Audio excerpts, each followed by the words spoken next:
Tes kalian.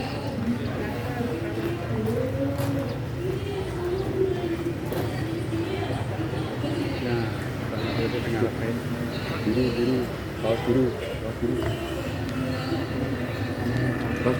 Siang Pak Anies. Apa kabar Pak Anies? Waalaikumsalam. Sehat Pak? Sehat semuanya. Agenda apa hari ini Pak? Agenda mau diskusi nih. Siap. Halo.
Cukup. Alah, ya ampun.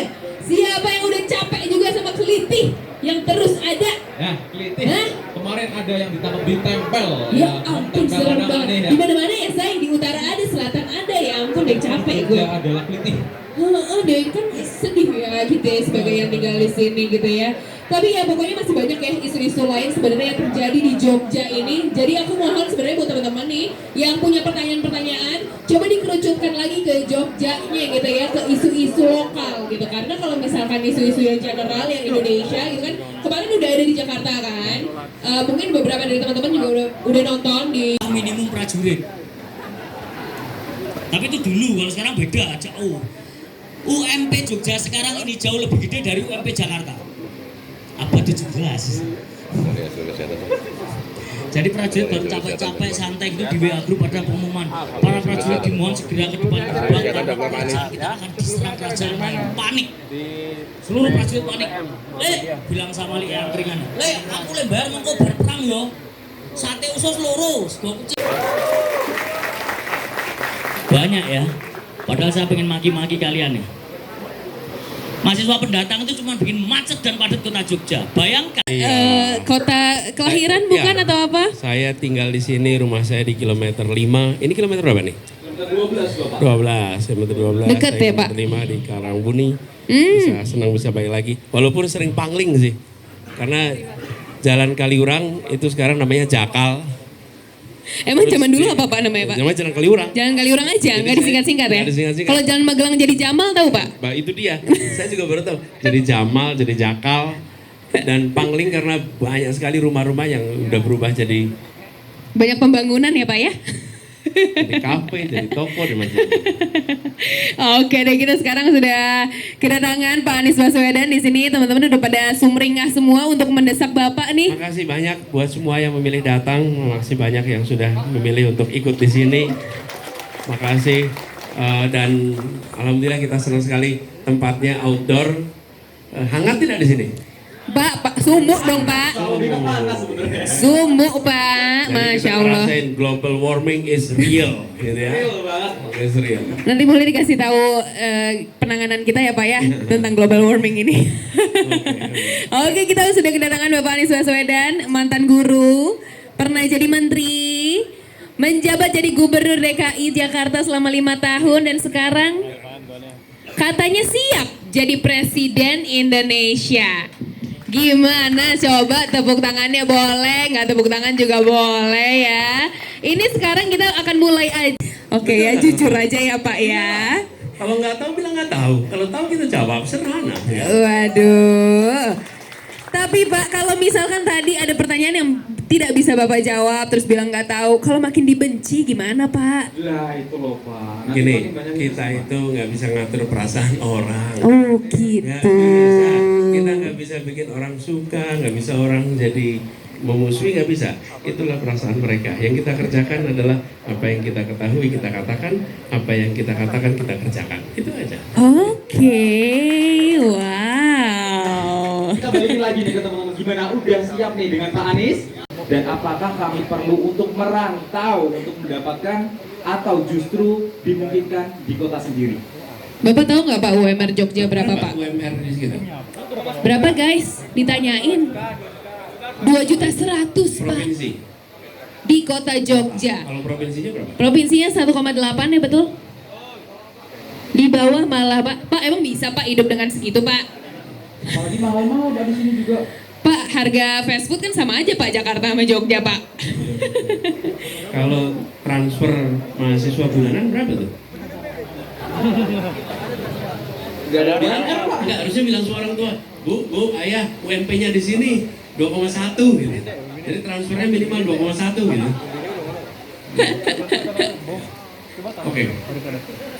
Itu pertanyaannya ya. Betul itu pertanyaan Pak karena kita resah nggak bisa hidup dengan 2 juta aja ya Pak ya. Ya, jadi gini, kalau kita bicara tentang UMP atau upah minimum provinsi, upah minimum kota, maka itu ditetapkan oleh pemerintah. Adapun kegiatan usaha yang bisa dikerjakan, menurut saya justru lebih banyak pada pengembangan ekonomi mikro kecil. Jadi semakin banyak kita menciptakan lapangan usaha, diberi insentif. Apa bentuk insentifnya? Misalnya kemudahan izin untuk mikro dan kecil (IUMK), pembebasan PBB bagi mereka yang usahanya mikro, kemudian pemberian akses kepada pembiayaan bagi sektor yang non formal informal. Itu akan meningkatkan kesempatan usaha sehingga penghasilan yang didapat itu bukan dengan menjual tenaganya sebagai pekerja, tapi dengan membuat kegiatan usaha. Nah ini yang harus didorong, mendorong kegiatan usaha, dan ini harus dikerjakan oleh pemerintah. Menurut saya salah satu faktor yang menyebabkan banyak sekali usaha mikro kecil tidak tumbuh karena sektor keuangan kita hanya memberikan prioritas pada sektor formal.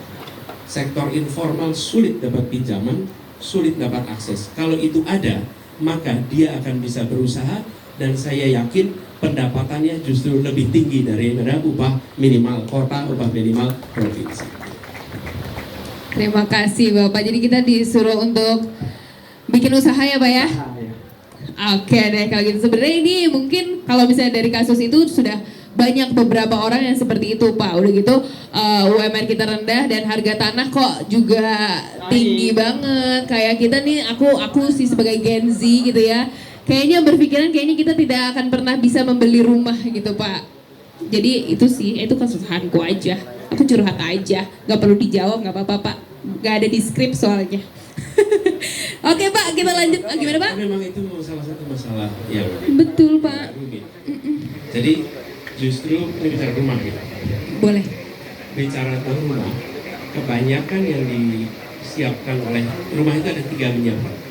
Satu dari pemerintah, kemudian yang kedua adalah dari pasar, mekanisme pasar.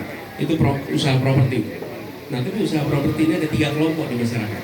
Kelompok yang penghasilannya rendah, kelompok menengah, dan kelompok atas. Nah, Yang penghasilan rendah itu banyak program-program pemerintah seperti yang Perumnas, kemudian sewa rumah, itu untuk penghasilan rendah. Yang penghasilannya tinggi dapat dari mana? Dari usaha properti, itu swasta. Semua usaha properti membangun rumah pasti membangun yang rombongan di atas. Yang di tengah ini yang selalu terlewatkan.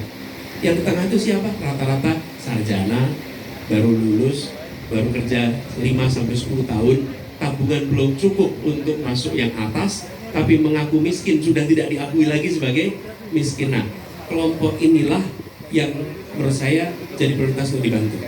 Kelompok ini yang bila diberikan akses, itu sebabnya di Jakarta kemarin ada program DP 0 rupiah. Karena DP 0 rupiah itu bukan untuk menjangkau yang di bawah, bukan juga untuk menjangkau yang di atas, itu menjangkau yang di tengah. Mereka yang bisa bayar bulanan, tapi tidak bisa nabung untuk bayar DP. Begitu DP-nya dihilangkan, mereka bisa bayar bulanannya, dan akhirnya mereka bisa dapat rumah. Itu salah satu strategi. Oke Pak, saya 2024 beli rumah nih Pak. Oke, kita lanjut ke pertanyaan kedua ya. Ini tadi saya pas opening Pak, saya minta teman-teman ini untuk teriak. Siapa yang meresahkan sampah di Jogja? Semuanya teriak Pak. Kencang semua Bapak. Semuanya teriak sampah. Jadi ada pool sampah di Jogja itu sempat ditutup Pak kemarin. Yang ada di Piungan Bapak. Di Piungan sempat ditutup. Terus petugas-petugas sampah yang ada di komplek-komplek rumah di Jogja tuh mogok Pak, ya ampun, saya 5 minggu sampah saya numpuk Pak, sampai ada kayaknya ada makhluk lain bertumbuh di situ gitu ya, 5 minggu numpuk banget Pak sampahnya. Nah, yang mau saya tanyakan Pak, upaya penanganan sampah secara struktural di dalam proyeksi 5 tahun ke depan itu akan seperti apa Pak? Monggo dijawab 2 menit Pak, silahkan. Jadi sampah ini dibuat oleh kita, bukan oleh orang lain. Yang kita bawa sekarang ini adalah barang-barang yang bisa menjadi residu dari sampah. Karena itu menangannya ada 2 komponen. Satu adalah ini sebagai gerakan, komponen yang dikerjakan oleh negara dan komponen yang dikerjakan oleh komunitas. Di dalamnya dikerjakan oleh individu dan keluarga. Kenapa? Karena yang memproduksi adalah individu, keluarga, industri. Oke? Nah, di bagian ini diperlukan perubahan cara kita mengelola sisa. Tidak semua sisa adalah sampah. Sebagian sisa itu bisa disimpan, bisa didaur ulang. Karena itu prinsipnya reduce, reuse, recycle. Kurangi dulu, kemudian pakai lagi, kemudian daur ulang. Nah, itu dikerjakan di tingkat rumah tangga. Kalau di kampung tidak ada pengelolaan itu, maka akan sulit sekali menanganinya. Yang kedua, di tingkat program pemerintah. Di tingkat program pemerintah itu ada namanya TPA, tempat pengolahan sampah akhir. Nah, di TPA itu sudah saatnya sekarang mengadopsi untuk diolah sehingga dia menjadi bahan baku baru. Apakah itu untuk energi, apakah itu untuk bahan untuk pengolahan yang lainnya. Tapi di ujung sudah saatnya tidak hanya dibakar, tapi diolah. Manajemen keseluruhannya itu harus dilakukan secara organisasi kota. Pengelolaannya di level kota, tidak bisa level nasional. Level kota, kemudian pengelolaan level akhirnya bisa multi kota, lalu level keluarga, level rumah tangga, itu harus ada komponen pengelolanya. Dengan cara begitu, di rumah tangga dikurangi, di lingkungan ada pengolahan, kemudian pengambilan sampah dikerjakan oleh negara, dan di ujung disiapkan pengolahan sampah untuk nantinya bisa menjadi energi yang terbarukan. Asal itu bisa dikerjakan satu sistem, itu bisa selesai. Sudah habis Pak waktunya. Boleh deh tepuk tangan kalau mau. Kalau malu-malu ya mau tepuk tangan ya.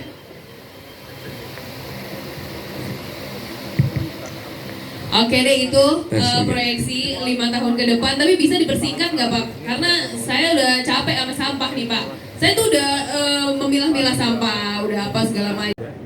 Terlibat untuk berdialog, menyampaikan gagasan dan pikiran. Saya salut pada teman-teman di Jogja yang hari sama-sama menyampaikan pikiran dengan antusias. Pak Anies ini kan Mas juga hampir pasti jadi cawapresnya Pak dulu. Udah Pak. Bisa sambung. Jangan lu nggak takon gue ya. Iya Pak. Tadi nunggu itu dia.